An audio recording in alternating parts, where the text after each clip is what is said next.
नमस्कार दोस्तों, स्वागत है आपका A to Z स्टोरीज अद्भुत ऑफिशियल पर। साधु संत फकीर गुरु रहबरों की सदा ही जय जयकार। सदगुरु कबीर जी महाराज साहब ने अब तक जो है धर्मदास जी को और हम सभी को जो है यहाँ पर वो ज्ञान मिला।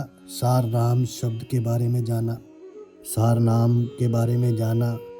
वे मालिक जो है, वे साहिब, वे सत्य पुरुष, विदेह है, निराकार नहीं है। निराकार क्या है ये भी हमने जाना। अब आगे जो है धर्मदास जी वो सदगुरु कबीर जी महाराज साहब से सृष्टि की उत्पत्ति और प्रलय के बारे में पूछते हैं। तो क्या बताते हैं धर्मदास जी? क्या पूछते हैं कि मोही देव बताई। अब साहेब मोही देव बताई, अमर लोग सो कहाँ रहाई। लोक द्वीप मही बरनी सुनाव, हो तृष्णावंत को अमी पिया वहु की हे साहिब। अब मुझे बताइए आप कि जो अमर लोग हैं वे कहाँ रहते हैं? जो हम कहते हैं कि लोग जो हैं वे अमर हो गए हैं, आखिर वो रहते कहाँ हैं? उस लोक द्वीप का मुझे जो है आप बताइए, वर्णन कीजिए। और मेरे भीतर की जो ये तृष्णा है इसको अमृत पिलाइए, इसको शांत कीजिए। तो इस इच्छा को शांत कीजिए साहब। तो यहाँ पर सदगुरु कबीर जी महाराज साहब धर्मदास जी का ये प्रश्न सुनकर क्या कहते हैं कि आगे कौन द्वीप हंस को वासा, कौन द्वीप पुरुष रवासा। तो धर्मदास साहब पूछते हैं कि वे कौन सा द्वीप है और कौन से हंस वहाँ रहते हैं और कौन से द्वीप पर पुरुष रहता है, अर्थात वे सतपुरुष, वे साहिब, वे कुल मालिक रहता है, उसका वास कहाँ पर है। तो उसके बाद क्या पूछते हैं कि भोजन कौन हंस तत्कर आई। और वाण कहा पुनि उचर के भोजन जो है वो कौन सा है, वहाँ पर हंस कौन सा भोजन करते हैं। वहाँ और भी जो वाणियाँ हैं वे भी कृपा करके मुझे उच्चारण करके बताइए कि कैसे लोग, कैसे पुरुष, मतलब लोग रज राखा द्वीप पर जो है, कैसे ही अभिलाख तीन लोक उत्पत्ति भाखा। वर्ण सकल गोयो जनी राखो कि हे सदगुरु वहाँ पर लोग कैसे रचे गए, ये द्वीप जो है ये कैसे बनाए गए, किस प्रकार इन तीनों लोकों के जो लोगों की उत्पत्ति हुई, ये सारी चीज़ें मुझे आप वर्णन करके बताइए, इसे गुप्त मत रखिए। तो सदगुरु कबीर जी महाराज साहब आगे इसका एक एक प्रश्न का जो है, एक एक सवाल का जो है जवाब देंगे। धर्मदास जी और पूछते हैं काल निरंजन कही विधि भय कैसे सो डस, सो निर्मय की 16 पुत्र परमात्मा के उनका निर्माण कैसे हुआ, कैसे काल निरंजन प्रकट हुआ, 4 खानी कैसे बनी, जीव जो है वो काल के बस में, माया के बस में कैसे हुआ, काल निरंजन के ही विधि भय कैसे सड़सुत निर्मय, कैसे 4 खानी विस्तारी सी, जीव काल बस डारी, कैसे कूर्म शेष उपराजा, कैसे मीन वराह साजा। कि किस प्रकार जो है कुर्म उत्पत्ति हुई, कैसे शेष की उत्पत्ति हुई, कैसे मछली मीन की उत्पत्ति हुई, जो मत्स्य अवतार हुआ, कैसे वराह अवतार हुआ, त्रिदेव कोने विधि भय कैसे मही आकाश, निर्मय चंद्र सूर्य कैसे कैसे भयो, कैसे तारा गण सब ठाए, कि तीनों देवताओं की ब्रह्मा विष्णु महेश ये कैसे हुए, कैसे ये आकाश बना, कैसे ये धरती बनी, मही अर्थात धरती, अब इनका निर्माण कैसे हुआ, चंद्र और सूर्य ये कैसे हुए, और ये जितने सारे जो संसार, जो आकाश में तारे हैं, ये सब तारागण कैसे बने, और कैसे ये ऊपर स्थिर है, ये गिरते क्यों नहीं। कही विधि भई शरीर की रचना, भाको साहेब उत्पत्ति वचना। कि हे साहेब ये शरीर जो है, इस शरीर की उत्पत्ति कैसे हुई, मुझे वचन बताइए, समझाइए मुझे। जो संशय हुआ छेदा पाए भेद मन होए, अखे जिससे कि इस मन का संशय जाए और ये मन जो है ये शांत हो और उसका साहिब का मुझे भेद दीजिए। आगे क्या कहते हैं, आद उत्पत्ति कहो सतगुरु कृपा कर निज दास को वचन सुधास, प्रकाश कीजे नाश होए यम त्रास को, हे साहिब मुझे आदि और उत्पत्ति जो सृष्टि की उत्पत्ति हुई उस सब चीज़ का मुझे भेद बताइए, इस पर कृपा कीजिए और अपने अमृत वचन जो हैं उन वचनों से मेरे भीतर प्रकाश कीजिए ज्ञान का, जिससे कि इस यम का जो त्रास है, यम के जो दुख हैं, इनसे मैं पार पा सकूं। तो सतगुरु कबीर जी महाराज साहब कहते हैं, एक एक लोए वर्ण दास मोहिन जान के सत्य वक्ता, सदगुरु तुम लेव निश्चय मान के, एक एक चीज़ का वर्णन करेंगे। मुझे दास जानिए अपना, धर्मदास जी कहते हैं कि मुझे अपना दास जानिए और एक एक चीज़ का मुझे वर्णन कीजिए कि हे सतगुरु आप सत्य वक्ता हो, इसमें मुझे तनिक भी संदेह नहीं है। आप मुझे जो कहोगे वे सत्य ही कहोगे। निश्चय वचन तुम्हार मोहि अधिक प्रियता, हितेन पार धन्य भाग दर्शन दिए, कि आपके जो वचन हैं वे निश्चय ही सत्य हैं और मुझे अति प्रिय है। हे साहिब मेरे धन्य भाग हैं कि आपने मुझे दर्शन दिए, आपकी लीला अगम है, अपार है।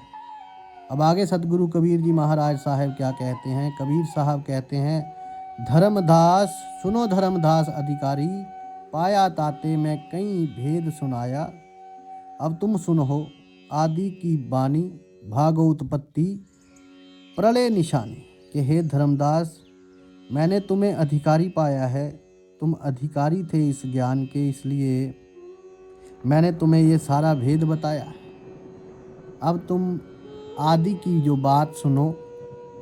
सबसे पहले कि ये सृष्टि जब नहीं थी तब की तुम्हें बताता हूँ किस प्रकार ये उत्पत्ति हुई और कैसे इसका प्रलय होगा, ये सारी चीज़ें तुम्हें अब मैं बताता हूँ। तो आगे सदगुरु कबीर जी महाराज साहब जो हैं वो बताना शुरू करते हैं कि सृष्टि की आदि में क्या था।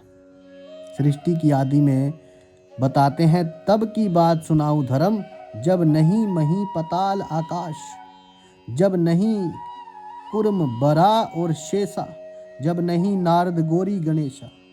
तो बोले तब बात कहता हूँ तब की धर्मदास, जब ना धरती थी, ना आकाश था, ना पताल था, जब ना कुर्म था, मतलब कच्छप अवतार जो थे वो भी नहीं हुआ, जब वरा भी नहीं हुआ, जब शेष भी नहीं था, जब ना नारद थी, ना सरस्वती, ना लक्ष्मी, ना गौरी, ना नारायणी, ना गणेश, ये कोई भी नहीं।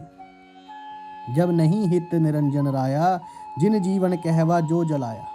क्या बोलते हैं कि जब नहीं हते निरंजन राया, जब ये निरंजन ये काल जो है ये भी नहीं था, जब जीव कह भांद जुलाया, उस समय जीव जो थे इनको किसने बांधा, ये सारी चीज़ें बताऊंगा। 33 कोट देवता नाही, और अनेक बताओ काही बोला, और तो मैं क्या क्या बताऊं तुम्हें। ये 33 प्रकार के जो देवी देवता, 33 करोड़ प्रकार के देवी देवता हैं, जो कि 12 आदित्य, 11 रुद्र, 8 वसु और 2 अश्वनी कुमार बोले ये भी नहीं थे, और जो 33 करोड़ बोलते हैं वे भी नहीं थे। इससे ज़्यादा तुम्हें क्या बताऊं मैं। तब से तुम्हें बताता हूँ, ब्रह्मा विष्णु महेश न तया, तब ना ब्रह्मा थे, ना विष्णु थे, ना महेश थे। शास्त्र वेद पुराण न कहिए, तब ना किसी ने शास्त्र कहे थे, ना वेद थे, ना पुराण थे। अरे ये कुछ भी नहीं था। तब सब रहे पुरुष के माही, जो बट वृक्ष मध्य रहे छाही। तब ये सभी उस पुरुष, उस परमात्मा के भीतर थे। तब कुछ भी नहीं था, ये सारी चीज़ें उस परमात्मा के अंदर थी। जिस प्रकार छाया जो है वे वृक्ष के भीतर होती है किंतु दिखाई नहीं देती। दिखाई कब देती है, जब प्रकाश पड़ता है, धूप पड़ती है। तो जैसे छाया वृक्ष के भीतर, इसी तरह ये सब कुछ उस परमात्मा के भीतर था। आद उत्पत्ति सुनो धर्म, नहीं कोई ना जानत, ताही हो सभी बो विस्तार, पाछे खास देव में काही हो कि हे धर्मदास। तुम ध्यान से सुनो, मैं आदि उत्पत्ति की बात तुम्हें कहता हूँ, जिसे कोई नहीं जानता, जिसके बाद सब कुछ विस्तार हुआ। ये सारा सब कुछ जिसके बाद बना है, मैं तब से शुरू करता हूँ। खासकर मैं तुम्हें ये चीज़ बता रहा हूँ, वेद चारों नहीं जानत सत्य पुरुष कहानियाँ की, उस सत्य पुरुष की कहानी ये चारों वेद भी नहीं जानते हैं, क्योंकि जानेंगे कैसे? वेद का तो मूल नहीं, आकत कथा बखानियाँ बोले तब वेद का तो मूल भी नहीं था। मैं तुम्हें वे कहानी बताता हूँ जो कभी किसी ने ना बताई है, जो ना कही जा सकती है, ना समझाई जा सकती है, वे मैं तुम्हें अब बखान करता हूँ। तो सतगुरु कबीर जी महाराज साहब अब यहाँ पर अपनी कहानी के रूप में अब यहाँ हमें सृष्टि उत्पत्ति समझाएंगे, क्योंकि वैसे तो लोगों को जो है समझ में नहीं आती, लोग दुविधा में फंस जाते हैं। इसलिए एक कहानी के रूप में यहाँ पर एक कथा के रूप में सतगुरु कबीर जी महाराज साहब अब बताएंगे। इसे निराकारता वेद आदि भेद जाने, नहीं पंडित करत उच्छेद, मते वेद के जग चले ये सारा संसार, वेदों के मत के अनुसार चल रहा है। और पंडित लोग जो है वो बहका रहे हैं लोगों को, लेकिन ये वेद जो है ये उस निराकार जो है उस परमात्मा के बाद आए, इसलिए ये वेद उसका भेद नहीं जान पाते। अब सतगुरु कबीर जी महाराज साहब आगे बताएंगे सृष्टि की उत्पत्ति और सतपुरुष की रचना की, सत्य पुरुष ने कैसे ये सारी रचना रची, और आगे बताएंगे किस प्रकार 16 पुत्र हुए और कैसे जो हैं कलाएं हैं सारी प्रकट करी परमात्मा ने, वो सारी चीज़ें अब बताएंगे। सत्य पुरुष जब गुप्त रहाए, कारण करण नहीं निर्मा, है संपुट कमल रहे गुप्त स्नेहा, पप माही रहे पुरुष विदेहा, इच्छा कीन अंश उपजा, हंस देख हरस बहु पाए। तो क्या कहते हैं कि जब सत्य पुरुष गुप्त थे, जब वो साहिब जो हैं वे गुप्त थे, यानी वो किसी को दिखाई नहीं देते, कारण करण यानी कारण और कार्य ये दोनों का ही तब निर्माण नहीं हुआ, तब वे परमात्मा जो है वे गुप्त रहते थे। तो क्या बोलते हैं, जिस प्रकार भोरा पहप माही रहे, पुरुष विदेह जिस प्रकार फूल के भीतर भोरा रहता है, इसी प्रकार वो पुरुष वो साहिब जो है वो विदेह रूप से रहते हैं। उन्होंने क्या किया, इच्छा कीन अंश उपज, वो रहते थे उस प्रकार, तो उन्होंने क्या किया कि उन्होंने इच्छा की कि मैं स्वयं अकेला हूँ, मैं बहुत रूपों में प्रकट हूँ, अपने आप को अनेकों रूपों में प्रकट करूँ। अहम भव श्याम रूपेण प्रजाए, ये वेदों के भीतर भी उद्घोष है।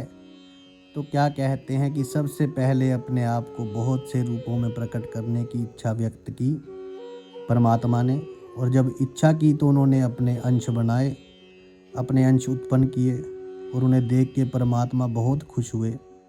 हंसन हर्ष बहु पाए, बहुत सुखी हुए, बहुत प्रसन्न हुए। उसके बाद क्या किया, प्रथम पुरुष शब्द प्रकाशा, सबसे पहले परमात्मा ने शब्द जो है उसका प्रकाश किया, शब्द उच्चारण किया, मतलब जो शब्द उच्चारण किया उससे क्या बने, दीप लोक रचने नवासा, सारे द्वीप और लोक बनाए और सबके भीतर ही निवास किया, यानी कि हर चीज़ के भीतर वे साहिब रमा हुआ है।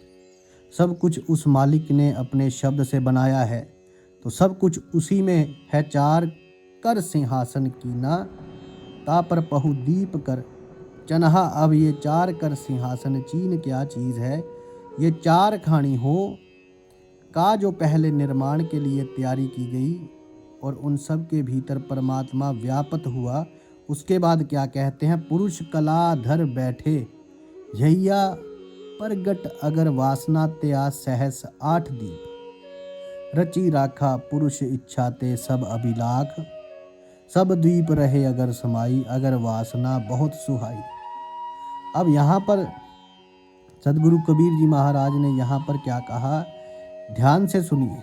पुरुष कलाधर बैठे जहिए कि परमात्मा अपनी कलाओं के साथ बैठे प्रकट, यदि वासना त्या, और अगर वासना प्रकट की यानी उन्होंने अपनी इच्छा प्रकट की, और अपनी इच्छाओं से ही उन्होंने अपनी अलग अलग कलाओं में वे परमात्मा सब जगह व्यापत हुए। सब जगह बैठे जितने भी द्वीप 9 खंड जो भी कुछ बनाया, हर चीज़ के भीतर वे परमात्मा ही विराजमान है। कहने का भाव ये है, यहाँ पर जो भी कुछ सदगुरु कबीर जी महाराज साहब बता रहे हैं, ये सब ऐसे के ऐसे स्थूल रूप में मत ले लीजिएगा। जो भाव है वे भाव में साथ साथ मैं बताता जाऊंगा आपको, क्योंकि सदगुरु कबीर जी ने ऊपर पहले ही बता दिया कि ये अकत कथा, ये कथा जो है ये कभी किसी ने कही नहीं, ये कहानी किसी को समझ में नहीं आती, तो उन्होंने कहानी के रूप में बताया है। वैसे इसको कहानी कहना जो है, इसको कहना मुश्किल है, और ये चीज़ कबीर जी ने पहले ही बता दी। और यहाँ पर उन्होंने क्या बता दिया कि अपनी कलाओं को धर के बैठे हैं। परमात्मा ने अपनी जो कलाएं हैं वे कलाएं सब जगह बिखेरी हुई, और अब इन्हीं कलाओं से एक एक कला से एक एक पुत्र को सदगुरु कबीर जी महाराज साहब बताएंगे कि ये कला इस पुत्र की, ये कला इस पुत्र की। और आगे सदगुरु कबीर जी महाराज साहब एक एक चीज़ बताएंगे। क्या बताते हैं आगे? 88 द्वीप रज रा का 88,000 द्वीप बना दिए, और पुरुष की इच्छा से अर्थात उस सत्य पुरुष की इच्छा से उन सभी का पोषण हुआ। पुरुष इच्छा से सब अभिलाषा क्या होती है? इच्छा, ये सारी इच्छाएं सब कुछ उस परमात्मा की मर्जी से हो रहा है। सारे द्वीप जो हैं उन सभी द्वीपों में वही अग्र जो वासना है वही समाई हुई है। अब ये वासना क्या है? यहाँ पे वासना नहीं, वो वासना नहीं है, सांसारिक वासना की बात यहाँ नहीं हो रही। यहाँ वासना की बात हो रही है जो परमात्मा वासना, कहने का मतलब कि कल्पना जो कर रहा है, उस कल्पना को यहाँ पर सदगुरु कबीर जी महाराज साहब ने वासना शब्द बताया है। अगर वासना यानी कि जो कल्पना है, कल्पना से ही परमात्मा ये सारी चीज़ों की उत्पत्ति कर रहा है। परमात्मा ने कल्पना करी, इच्छा करी कि ये प्रकट हो, वो प्रकट हो गया। परमात्मा ने इच्छा करी कि इतने द्वीप प्रकट हो जाए, तो वो प्रकट हो गए, और हर चीज़ के भीतर वे स्वयं अपनी कलाओं के सहित विराजमान है। ये सदगुरु कबीर जी महाराज साहब ने यहाँ पर बताया है। अब इसके आगे बताएंगे कि कैसे 16 पुत्र प्रकट हुए, उस साहब के उस सत्य पुरुष ने कैसे अपने 16 पुत्रों को प्रकट किया। जो परमात्मा की 16 कलाएं जो हम बोलते हैं, वो 16 की 16 कलाएं पुत्र रूप में यहाँ पर सदगुरु कबीर जी महाराज ने बताई हुई है। उसके बारे में भी बात करेंगे, लेकिन वो बात करेंगे अगली वीडियो में। साधु संत फकीर गुरु रहबरों की सदा ही जय जयकार। आपके भीतर बसे उस परमात्मा को मेरा प्रणाम स्वीकार कीजिए।